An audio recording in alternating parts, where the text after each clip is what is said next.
Hello, Jose Luis. How are you? I'm doing good, Erik. How are you? I'm fine, thank you. First of all, thank you for giving us a chance to discuss and learn a little bit more about the tobacco and the cigar industry. It's my pleasure that you're interested. Okay, the first question is what has been your motivation to work on this industry all through all these years?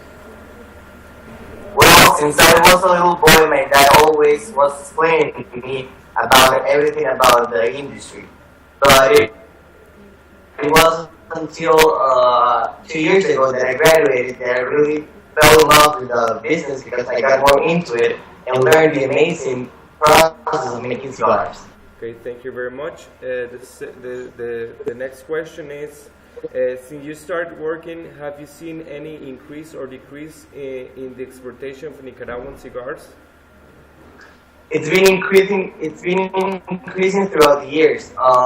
In 2008, it was about $20.5 million of exportation, and in 2013, it increased until $45 million. So that means an increase of 54% approximately of exportation. And This is happening.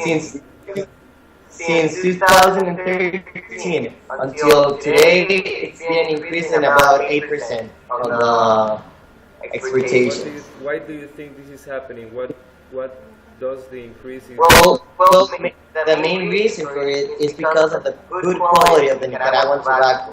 Here in Nicaragua, we grow tobacco in 4 different regions, and each region has its specific flavor that and characteristics of the making of cigars. So that's been the major process in the economic increase in Nicaragua and the exportation.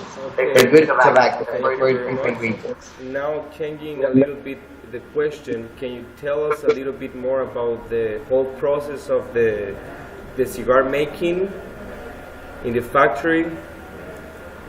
Well, in the factory, tobacco in the farms spend approximately 90 days. Then you take them to the curing barns when it changes the color from green to brown, and it spends almost 40 days. Then we bring it back to the factory and we start the process of fermentation.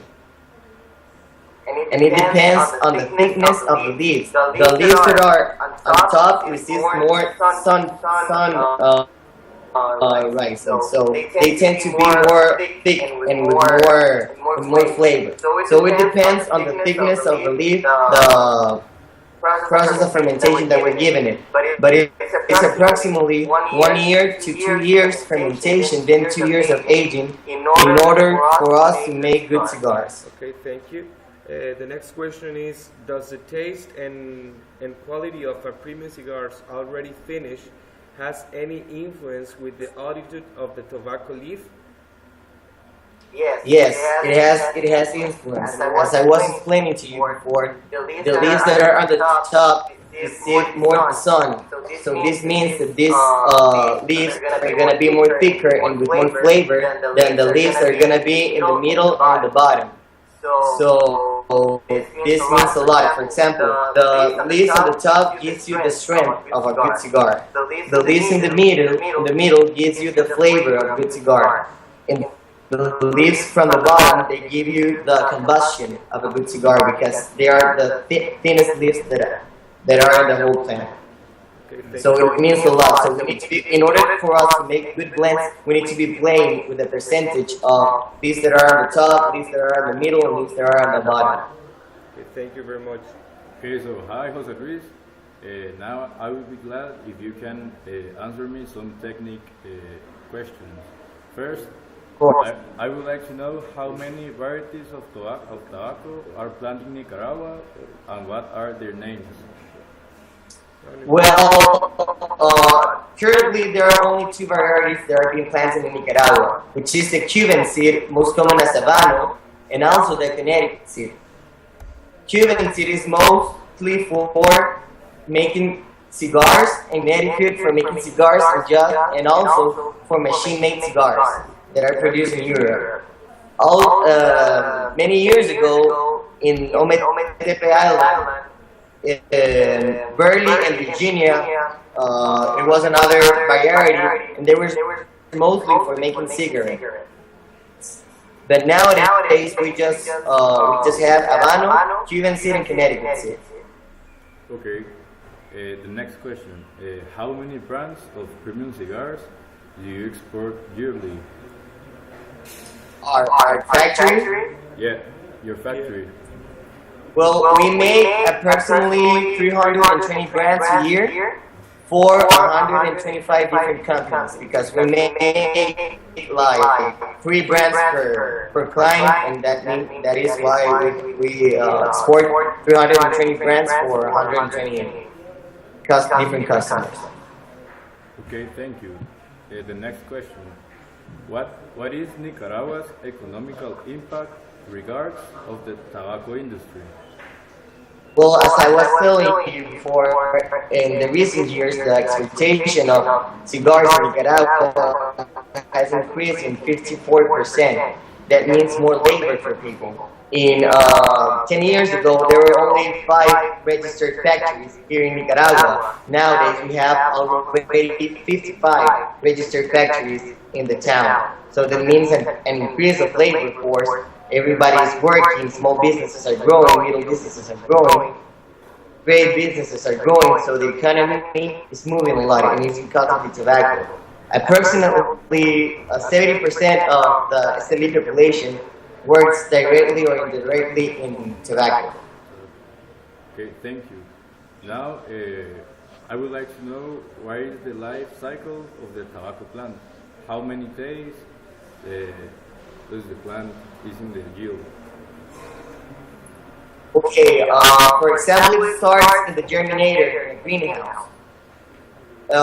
For the seed to germinate, it's approximately 10 days, and then it spends 19 days in the germinator before you transplant each plant that already is germinated from tray to tray.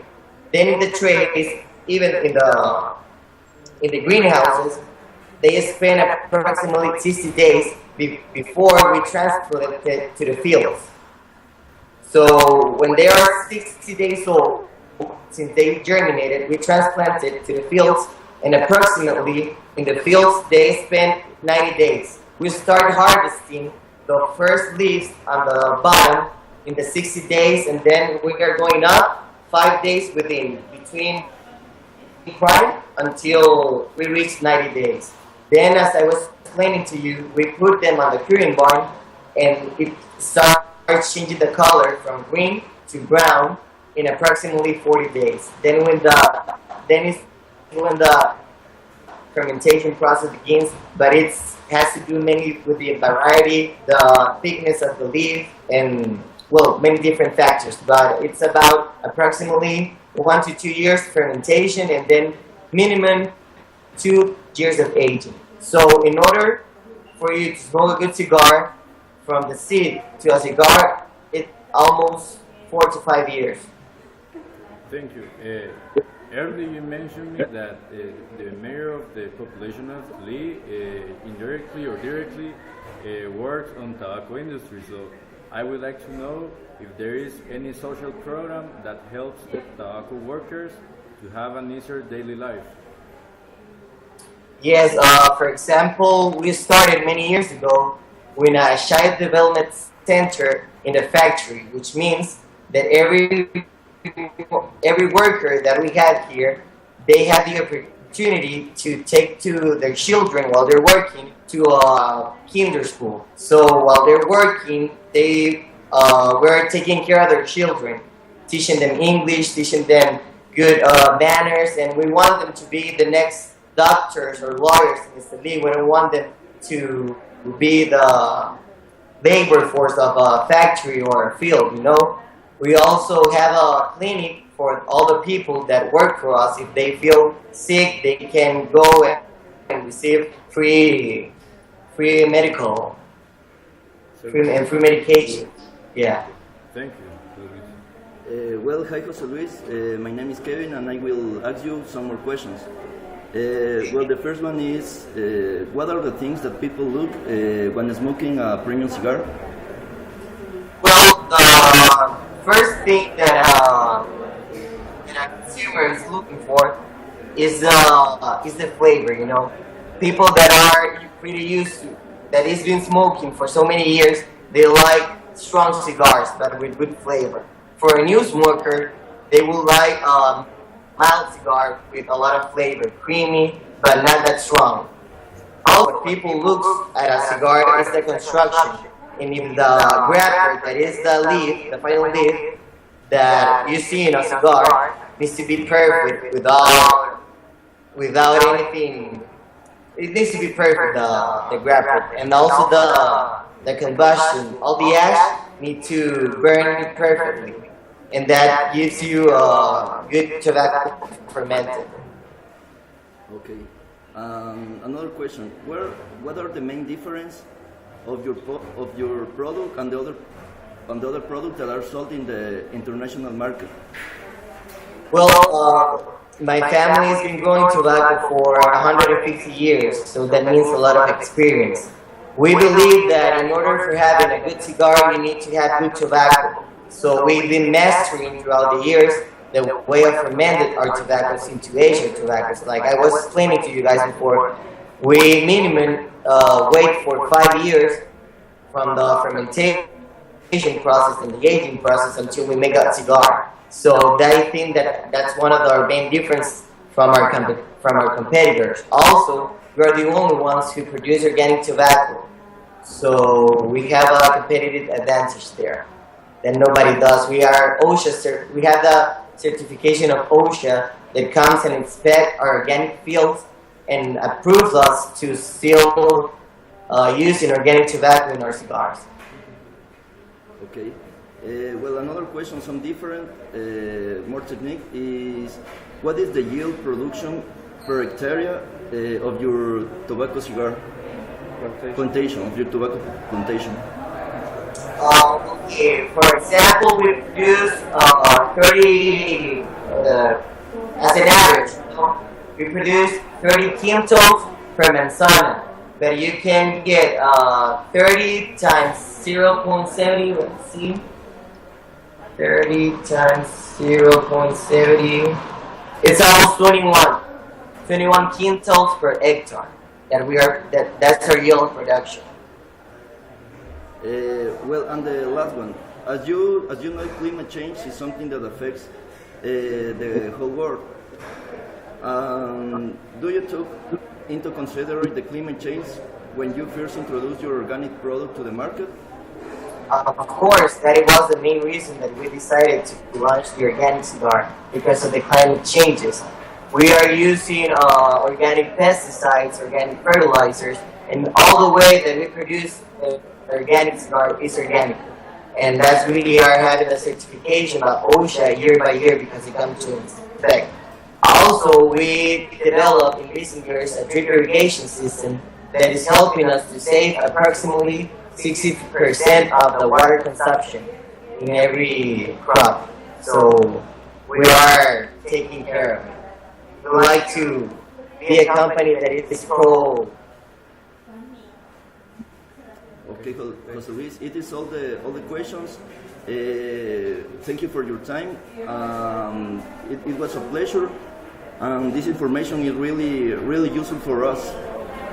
Thank you. We really appreciate your help. Thank you for helping us to do this project and to make it right. Thank you, Juan Luis, for ask our questions and take your time. I'm available every good one. Thank you so much. Thank you. Thank you, Luis.